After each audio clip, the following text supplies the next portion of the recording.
बोलिए श्री प्राणनाथ प्यारे की जय। बोलिए श्री सद्गुरु महाराज की जय। सर्व सुंदर साथ की जय। तो सुंदर साथ जी, ये विषय जो आज का आया है सुंदर साथ जी, ये मैंने YouTube से जो वीडियोस पोस्ट होती है उसके कमेंट में, क्योंकि मैं ये आग्रह वीडियो के रिकॉर्डिंग में करती रहती हूँ कि पूरे भारत में या कहीं बाहर से भी किसी भी सुंदर साथ को किसी भी विषय पे कोई अगर हमें विषय देना चाहे तो वो कमेंट में लिख सकते हैं या मुझे पर्सनली व्हाट्सएप कर सकते हैं। तो ये वीडियो सूरत और मूरत का जो हमारा विषय बना हुआ था उस वीडियो में ये टॉपिक सुंदर साथ ने दिया है, उसी टॉपिक को यहाँ पे रखा है। और मैं पढ़ती हूँ कि ये एक चौपाई है। दुख से विरहा उपजे, विरहा प्रेम इशक, इश्क प्रेम जब आया तब नीचे मिले हक। उन सुंदर साथ का कहना है कि इस चौपाई में के दूसरे खंड में प्रेम इश्क कहा गया है और तीसरे खंड में इश्क प्रेम कहा गया है। तो क्या ये दोनों भिन्न भिन्न है? इन दोनों में क्या अंतर है? प्रेम इश्क और इश्क प्रेम में क्या अंतर है? धनी ने इस चौपाई में इसको दो ढंग से क्यों लिखा है? क्या इन दोनों में अंतर है? और अगर अंतर नहीं है तो ये कैसे एक है? इन दोनों इस भाव को यहाँ पर क्लियर करना है कि इनमें क्या अंतर है। तो ये YouTube से सुंदर साथ ने भेजा है और अभी 2-3 टॉपिक और YouTube में आए हुए हैं। अब कमेंट में अब जब से ये कहना शुरू किया कि टॉपिक वहां पे भी भेज सकते हैं तो वहां पे भी टॉपिक आने लग गए। तो सुंदर साथ जी, ये खुशी की बात है। अभी हम लोग इस पे बात करते हैं। संगीता दीदी, आपको बुलाना चाहूंगी। आप बताइए कि इनमें क्या अंतर है या ये एक ही है? आज लगता है संगीता दीदी आए नहीं है।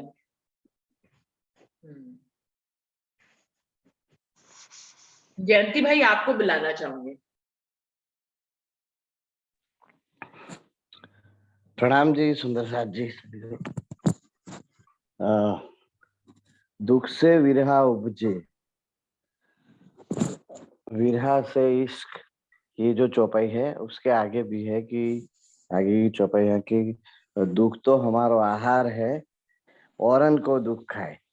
तो ये जो दुख की बात की है वो सांसारिक दुख की बात नहीं होती, जबकि हम परम धाम की चिंतन करते हैं, पढ़ते हैं, मंथन करते हैं, तो ये जो सुख हमने जो भोग वहां भोगते थे जब ये खेल नहीं हुआ था, तो याद करके हमको दुख होता है कि ये कहाँ आ गए हम वहाँ इतने आनंद में रहते थे, आनंद में समय पसार करते थे। तो ये जो दुख है वो सांसारिक दुख नहीं है। तो क्या है कि ये दुख से विरह उत्पन्न होता है कि हम कब धनी से मिलेंगे, जब कब खेल खत्म होगा, ये तो तब हम धनी से मिल सकते हैं। तो ये विरह होता है। तो विरह से क्या होता है कि इश्क आता है कि धनी से कैसे इश्क में सराबोर रहते थे, इश्क की बातें करते थे। और जो इश्क की जो पहचान भी यहाँ आई है कि कैसे इश्क में गरकाव रहते थे और जैसे धनी जी हमको लाड लड़ाते थे। तो ये इश्क आता है। और इश्क और प्रेम, प्रेम और इश्क ऐसी बात जो तीसरे और चौथे चरण में लिखी है, तो वो दोनों अलग अलग है। इश्क अलग है और प्रेम भी अलग है। तो इश्क क्या है, इश्क में तो रूहें सराबोर रहती है, इश्क में ही गरकाव रहती है। और प्रेम तो धनी जी के दिल के अंदर का भाव है। जैसे दिल की डब्बी होती है, उसमें जो प्रेम की बातें होती है। तो ये जो प्रेम है धनी जी का अलग से है। मैं बराबर से समझा नहीं पा रहा हूँ, आप जरा उसको ठीक कर दीजिए।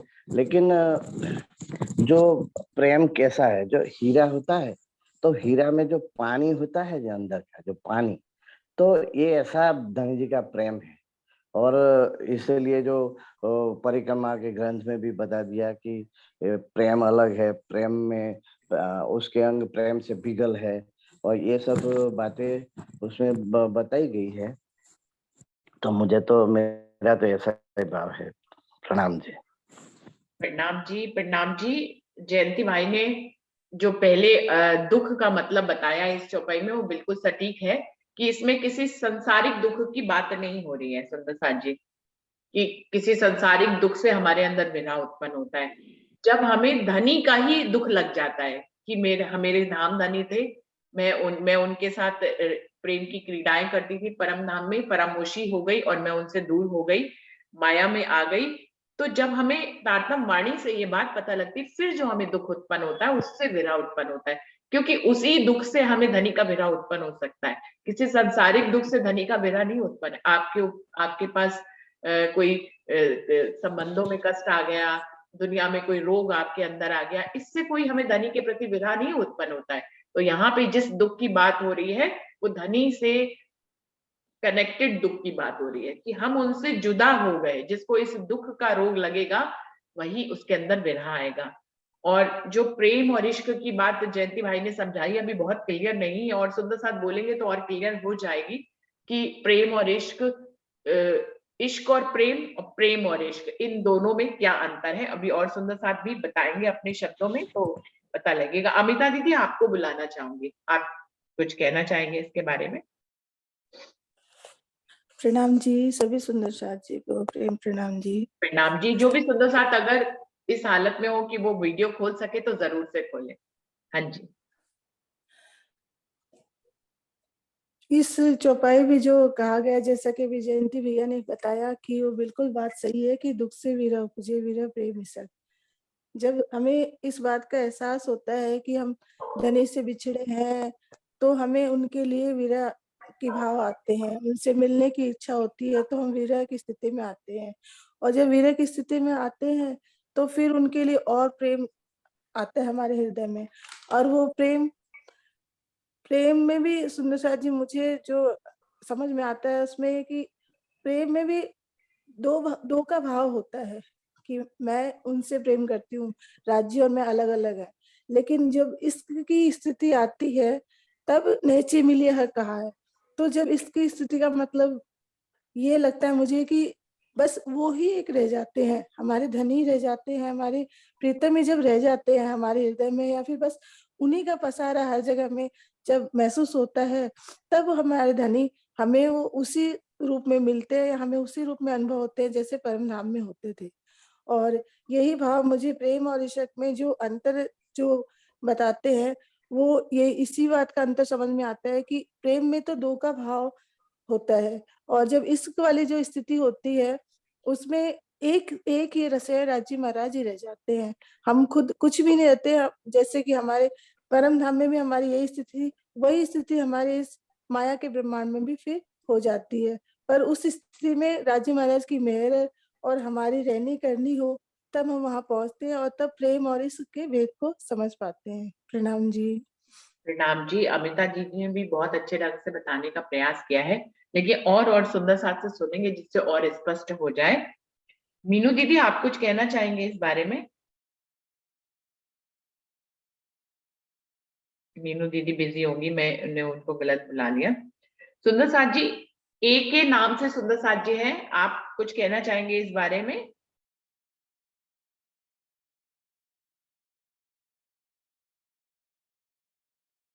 P108 के नाम से सुंदर साथ है। सुंदर साथ नाम नहीं लिखते इसलिए मैं पहचान नहीं पाती कि किसका है, कौन ज्वाइन है। P108 के नाम से सुंदर साथ है, आप कुछ कहना चाहेंगे? ज्योति सिंह जी, ज्योति सिंह दीदी, आप कुछ कहना चाहेंगे?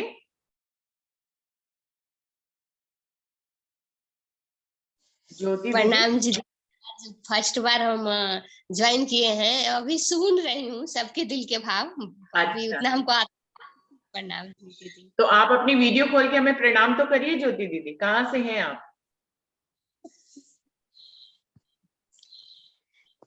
प्रणाम जी सुंदर सास जी, हम बंगलोर से हैं।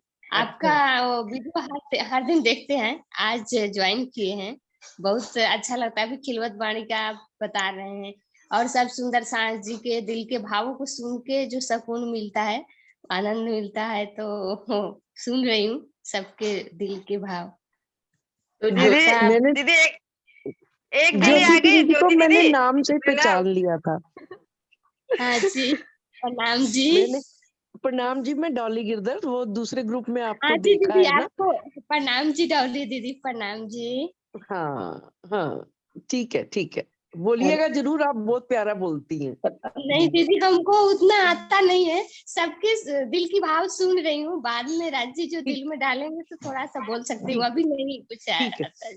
ठीक है। प्रणाम ज्योति दीदी, आप अगर अपना फोन नंबर दें तो हम आपको खिलवत रूहों के ग्रुप में जोड़ सकते हैं, तो आपको टॉपिक पहले से पता लग जाएगा, तो आप उस पर बोलने की बात मतलब रख सकती हैं। तो अगर आप नंबर देंगे तो मैं उसमें जोड़ दूंगी। आप नंबर बताएं अपना। हाँ जी दीदी। ज्योति दीदी, आप नंबर बताएं। बुलाना चाहूंगी। वर्षा, आप आओ। प्रणाम जी, सभी सुंदर साथ जी के चरणों में प्रेम प्रणाम जी। प्रणाम जी। ना ये मुझे ऐसे समझ में आता है थोड़ा, जैसे जब मेराज ठाकुर वहां से आए थे ना अरब से, और सदगुरुदेव चंद्र जी ने उनका प्रणाम नहीं लिया था, तो तब भी उन्हें दुख हुआ था। और फिर जब वे मेला करना चाहते थे और फिर बिहारी जी ने उन्हें हफ्सा में डलवा दिया, तब भी उन्हें राज्य से उसका दुख हुआ कि भी मैं तो आपका ही कार्य करना चाहता था। तो उन्होंने उस दुख को ही विरह बना लिया। हफ्सा में उन्होंने उस दुख को ही विरह बना लिया, और विरह से उन्हें प्रेम उत्पन्न हुआ राज्य के प्रति, और तब सारी वाणी का अवतरण हुआ, जैसा कि सभी सुंदर साथ जानते हैं।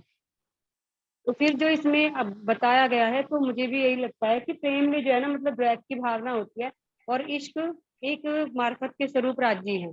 जैसे कि उसमें आता भी है कि अब कहूँ रे इश्क की बात, इश्क शब्दातीत साक्षात। तो इश्क क्या है? राज्य स्वयं है।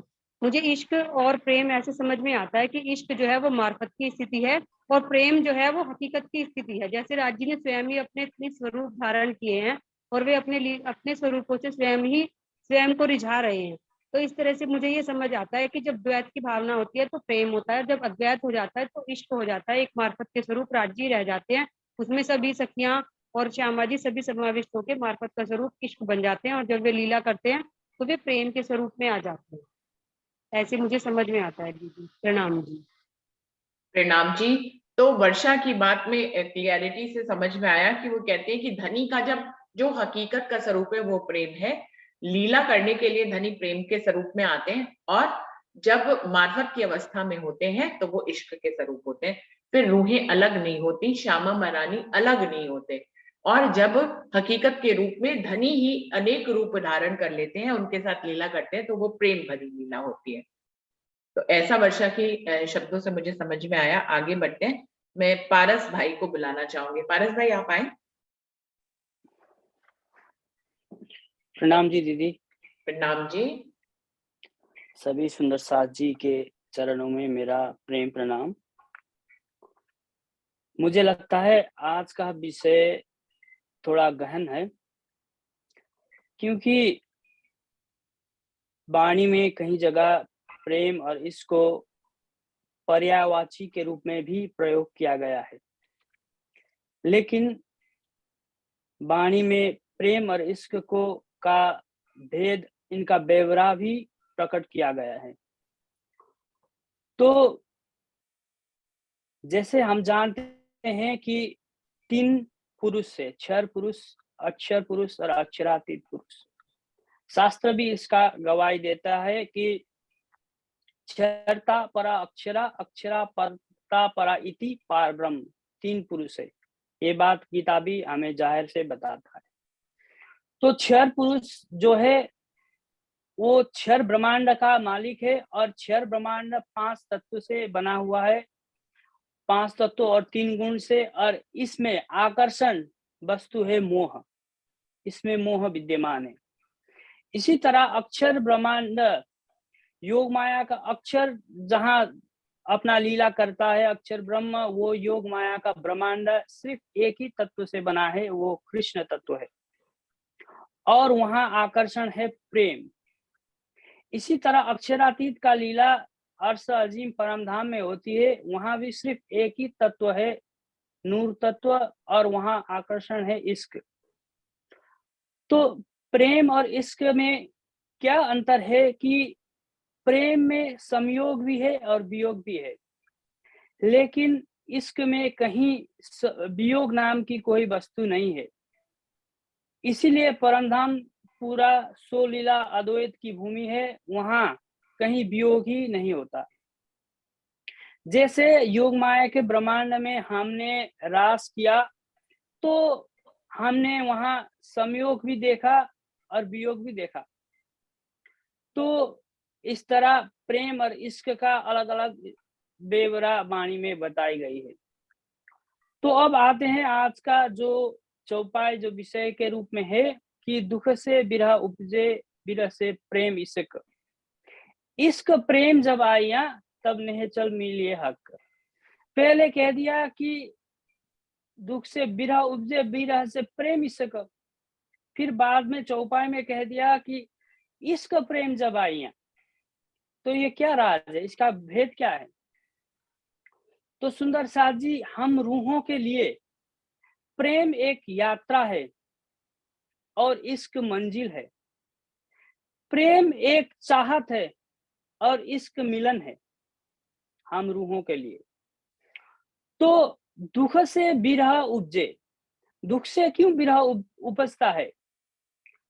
क्योंकि दुख ऐसी अनमोल पदार्थ है कि जो ज्ञानी है वही इस दुख को अपनाना चाहेगा। इसका क्या महत्व है कि दुख जो तृष्णा है, तृष्णा को खत्म करता है, तृष्णा को काटता है। वरना इस दिल में हजारों ख्वाहिशें पर प्रत्येक पल उत्पन्न होती रहती है। तो जब दुख राजी दुख जो खेल में दुख देते हैं तो उस दुख से जो तृष्णा रूपी मन में इच्छा उत्पन्न होती है वो खत्म कर देता है। जब तृष्णा खत्म होता है तो फिर विरह उत्पन्न होती है, तब पता चलता है कि हम धनी से दूर हैं। तो जब विरह उत्पन्न होता है तो विरह से प्रेम इश्क। प्रेम जो है वो यात्रा है परमात्मा प्राप्ति की, अपने निस्बत पहचान कर अपने खसम की प्राप्ति का यात्रा जो वो है वो प्रेम है। तो प्रेम रूपी यात्रा हम करते हैं तो फिर इश्क में पहुंच जाते हैं, अर्थात मिलन हो जाती है। यहाँ तक तो बात बिल्कुल सरल है, आसान है। अब आता है कि बात घूम जाता है कि इश्क प्रेम जब आया तब नहीं चल मिले हक। इसका भेद क्या है? तो जब इश्क प्रेम की यात्रा करते हुए, प्रेम की जो परमात्मा की अपने धाम धनी की चाहत रखते हुए इश्क में पहुंच गए, अर्थात मिलन हो गया, फिर भी सिर्फ मिलन काफी नहीं है, मिलन का भी चाहत बाकी रहना जरूरी है।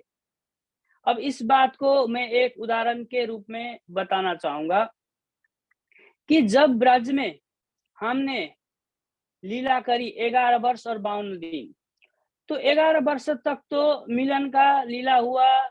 वही मतलब कृष्ण जी गैया चराने के लिए जाते थे, गोपियां जो भी अपना काम काज करती थी, फिर मन में यही तड़पन होती थी कब उनको उनके दर्शन मिले, कब उनसे फिर उनकी बांसुरी का धुन सुनने को मिले। ये मिलना होता रहा 11 वर्ष तक। लेकिन जब 52 दिन, बाकी 52 दिन कृष्ण जी ने बंसी बजाना भी छोड़ दिया। इसके पीछे मतलब स्टोरी बहुत लंबा है, क्यों छोड़ दिया। मतलब उन्होंने कहा था कि रास की रामत करने के लिए चलते हैं। गोपियों ने अपना अहंकार भाव में कहिए कि आकर कह दिया कि नहीं, हम तो कुलवंती नारियां हैं, हम नहीं जाएंगे। तो इस तरह वो 52 दिन का जो वियोग का लीला हुआ, तो उस वियोग के लीला में भी गोपियों के मन में यही भाव था कि कब वो हमें बुलाएं, कब उनसे हम मिलने का अवसर मिले।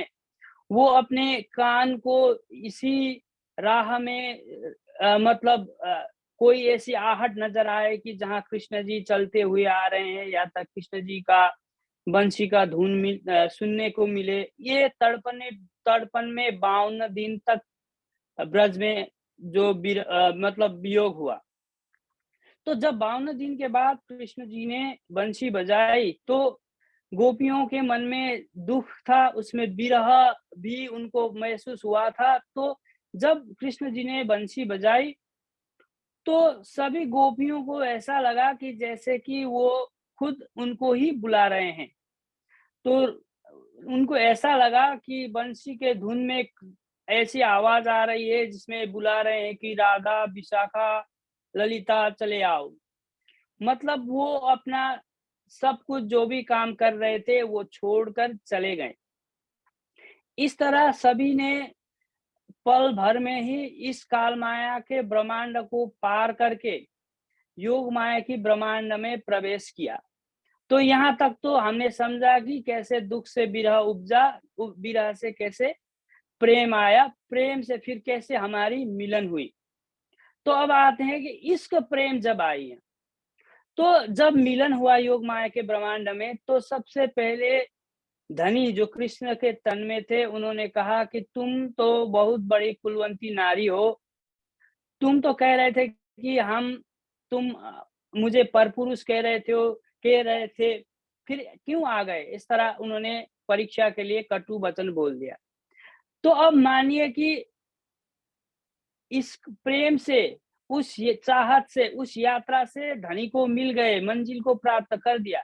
लेकिन जब धनी ने ये मतलब ये कड़वी बात कही, तो उन्होंने सोचा हो, अगर उन्होंने सोचा होता कि हाँ, बात तो आपकी सही है, हम तो कुलवंती नारी है, हमें ऐसे नहीं आना चाहिए था, तो फिर मिलन तो होता, फिर चाहत बाकी नहीं होता। मैं आपसे मतलब ठीक से आपको समझा पा रहा हूँ कि नहीं? जब धनी ने ऐसा कहा कि तुम ऐसे कह रहे थे कि मुझसे मतलब रास में जाने के लिए तैयार नहीं थे, तुम तो कुलवंती नारी हो, अपना पति जैसा भी हो, आपको उनको छोड़कर नहीं आना चाहिए, ये धर्म नहीं कहता। मतलब इस तरह जब समझा रहे थे, तो धनी से मिलन तो हुआ, लेकिन अगर उन्होंने कहा होता कि हाँ, आपकी बात सही है, हमें नहीं आना चाहिए, तो इश्क तो होता, फिर प्रेम नहीं होता। मतलब मिलन तो हो गई, लेकिन उस मिलन की चाहत नहीं होती। तो फिर वहां से मतलब मिलना पूरा नहीं होता। फिर ना जाने क्या होता, फिर पुनः मतलब फिर गोपियों को काल माया के ब्रह्मांड में आना होता या क्या होता, मतलब वो खंडन हो जाता वो मिलना भी। तो मेरा कहने का अभिप्राय ये है कि इश्क जब मिल गए तो मिलने का चाहत भी होना जरूरी है। मिल तो गए, प्रेम की या दुख से विरह की स्टेप में पहुंच गए, विरह से प्रेम की स्टेप में पहुंच गए, यानी कि यात्रा कर ली, यानी कि धनी को पाने की चाहत रखी और पा भी गए, इसके स्टेज में भी पहुंच गए, पा भी गए। लेकिन पाने के बाद भी उस पाने की चाहत बरकरार होना चाहिए, तभी निश्चल मिलेगा हक। पा तो लिया, गोपियों ने योग माया के ब्रह्मांड में पहुंचते ही पा तो लिया, लेकिन अगर कृष्ण जी की बात सुनकर उनको लगता कि हाँ, हमें तो नहीं छोड़ना चाहिए, हमने गलती कर दी, तो वो पाने का क्षण भी खंडित हो जाता। इसीलिए धनी ने उनको कहा कि मैं तुम्हें देखना चाह रहा था कि अगर तुम्हें माया देखने की इच्छा अभी बाकी है कि नहीं, इसलिए मैं तुमको चेक कर रहा था। अर्थात वो प्रेम मिलने के बाद भी मिलन का चाहत बाकी रहने से ही धनी मिलते हैं। और अब इसी तरह किसी को चितवनी में धनी तो मिल गए, लेकिन धनी मिलने के बाद भी धनी मिलने का चाहत बरकरार नहीं रहा, तो वो एक क्षण के लिए ही घटित होगा, वो लंबे देर तक वो चला नहीं रहेगा, क्योंकि मिलन तो हुआ, फिर मिलन का चाहत नहीं हुआ। तो ये चौपाई मुझे लगता है कि बहुत गहरी बात इसमें है, और मुझे इसमें यही नजर आता है कि श्री जी साहब जी ने बहुत खूबी से इस चौपाई को रखा है कि पहले कह दिया जब प्रेम से इश्क आएगा, और फिर बाद में कह दिया कि इश्क तो आ गया, लेकिन इश्क बने रहने का चाहत नहीं आया, तो भी वो खंडित हो जाता है। तो इश्क आने के बाद, प्राप्त होने के बाद, प्राप्त हो रहने की चाहत भी होना जरूरी है, तभी निश्चल मिलेंगे हक। ये बात मुझे इसमें नजर आता है, ये मेरा भाव है। प्रणाम जी सुंदर साथ जी।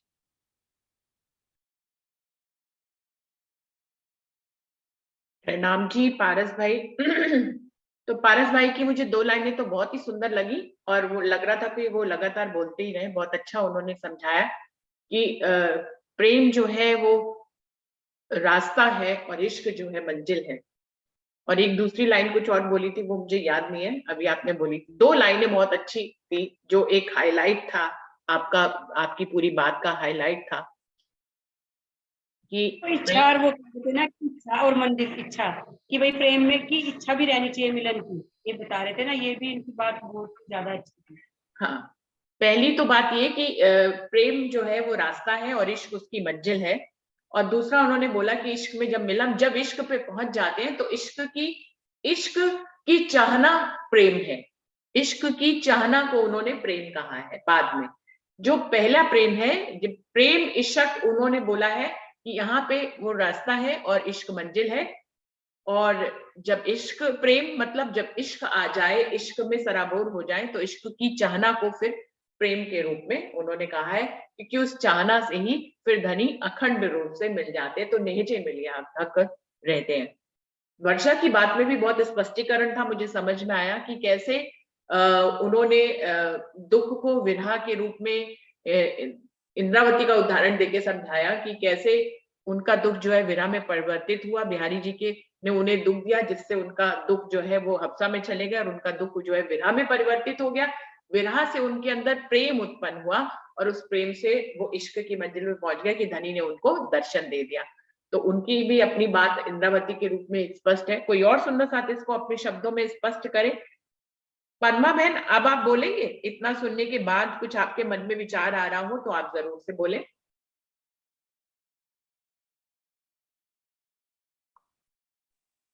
प्रणाम दीदी। प्रणाम जी। भरत भैया ने बहुत अच्छा बता ही दिया, सब एक्सप्लेन कर ही दिया, इतना इतना क्लियर तो कर दिया। तो भी क्या आप अपने शब्दों में दोबारा से बताएं? पारस भाई जी ने जो बोला उसको और भी स्पष्ट किया जा सकता है अभी।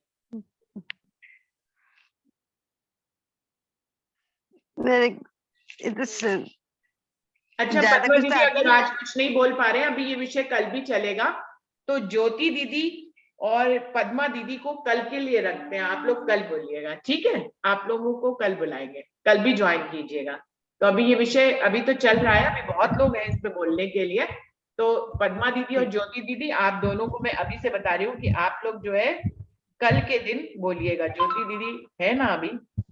ज्योति दीदी और पद्मा दीदी, आप दोनों कल बोलिएगा। आज अच्छे से पूरी वीडियो सुन लीजिएगा, और फिर अपने दिल के भावों को कल प्रारंभ से आप लोग जो है शेयर करिएगा। कोई बात नहीं। हाँ जी, प्रणाम जी। मुझे लग रहा है आज आपको शब्द नहीं मिल रहे, तो कल आपको शब्द मिल जाएंगे जरूर से। और बबीता दीदी आप कुछ बोलेंगे? डॉली दीदी को भी कल रखेंगे, डॉली दीदी भी कल बोलेंगी। और बबीता दीदी आप आएंगे, आप कुछ बोलेंगे? दीदी इसमें एक ये भी तो चौपाई आती है ना वाणी में कि प्रेम ब्रह्म दो एक है, सो तो दुनी में ना हो। तो उसमें मतलब ये समझ आता है कि प्रेम और इश्क एक दूसरे के पर्याय के रूप में है। एक तरफ कह रहे हैं कि इश्क शब्दातीत साक्षात, एक तरफ कह रहे हैं कि प्रेम ब्रह्म दो एक है। तो मतलब एक के दो पर्याय हैं कि गहन विषय तो काफी गहन है, जैसा कि पारस भाई जी ने बताया। इसमें मतलब बारीकी से निर्णय करना बड़ा मुश्किल है, राज्य करवा सकते हैं। देखिए किस सुंदर साथ के माध्यम से कुछ निर्णय के रूप में आता है सामने। और ये चौपाई भी अगर हम अपनी नजरों में रखें तो ज्यादा अच्छा है कि प्रेम ब्रह्म दो एक है, और इश्क साथ दोनों को एक साथ लेके चले तो और अच्छे से समझ आएगा।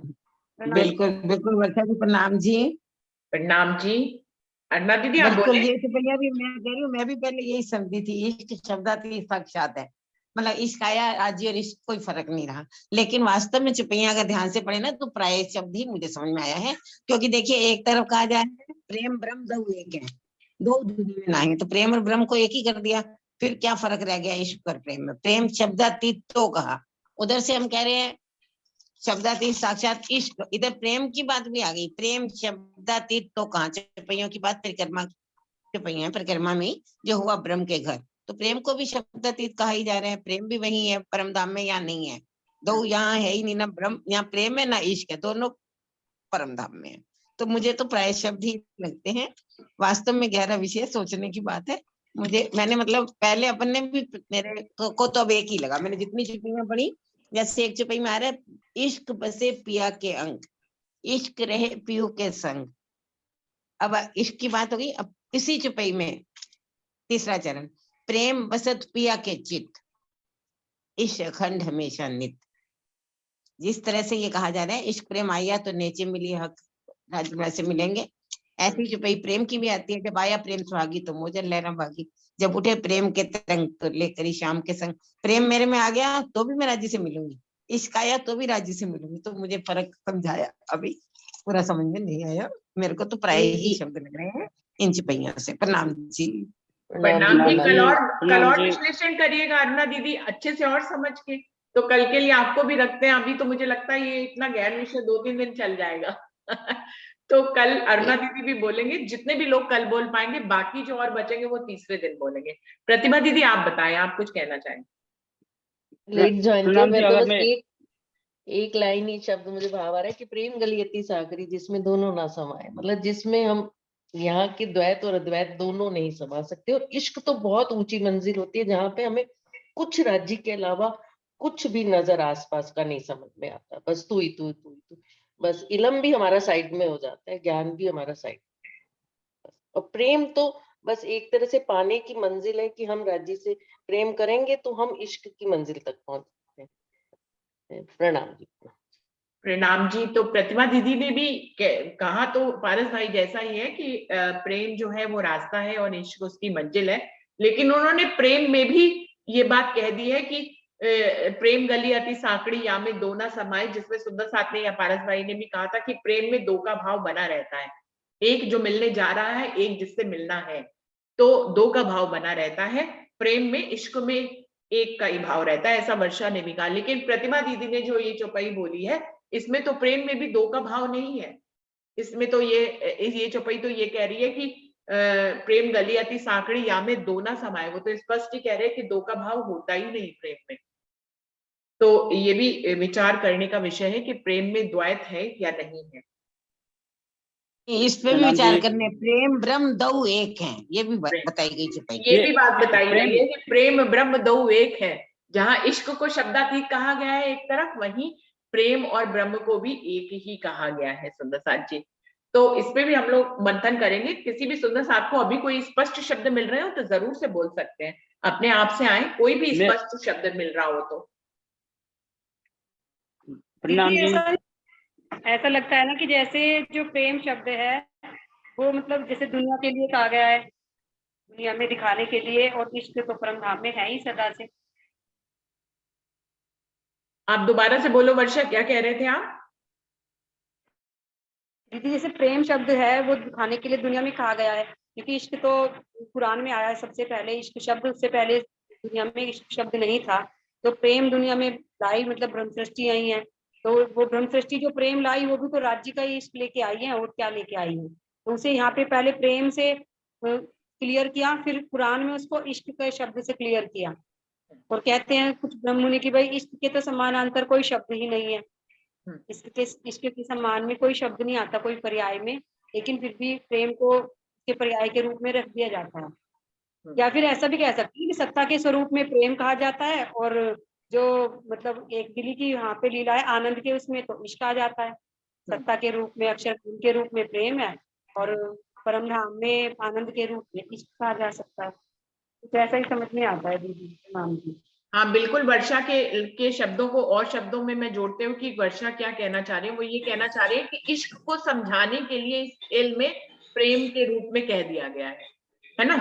यही कहना चाह रहे हैं आप? जी, अक्षरातीत के मोल में प्रेम इश्क बरसत, सो शुद्ध अक्षर को नहीं किनविद कीली कर। तो प्रेम और इश्क दोनों ही वही ब्रह्म सृष्टि में बता दिए। दोनों वही बताए। अभी विषय अधूरा है, समय समाप्त हो रहा है। बसे ब्रह्म सृष्टि में जो खेले स्वरूप ब्रजरास। प्रेम बसे ब्रह्म सृष्टि में जो खेले स्वरूप। हाँ, उसको ऐसे द्वैत भाव में नहीं ले सकते, प्रेम को नहीं ले सकते, प्रेम को द्वैत में नहीं ले सकते। हाँ जी। भाई जी साहब हो गया ना चौपाई में, जैसे अमित भाई जी बताते थे ना, उस तरह से हो रहा है आज इस चौपाई में। नहीं ऐसा कुछ होगा नहीं।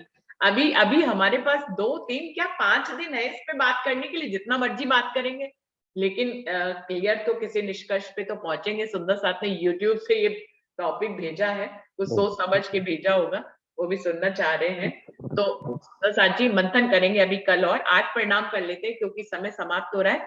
तो सभी को प्रेम प्रणाम है, सभी से विनम्र निवेदन है कि इन वीडियोस को सब्सक्राइब करें, मेरे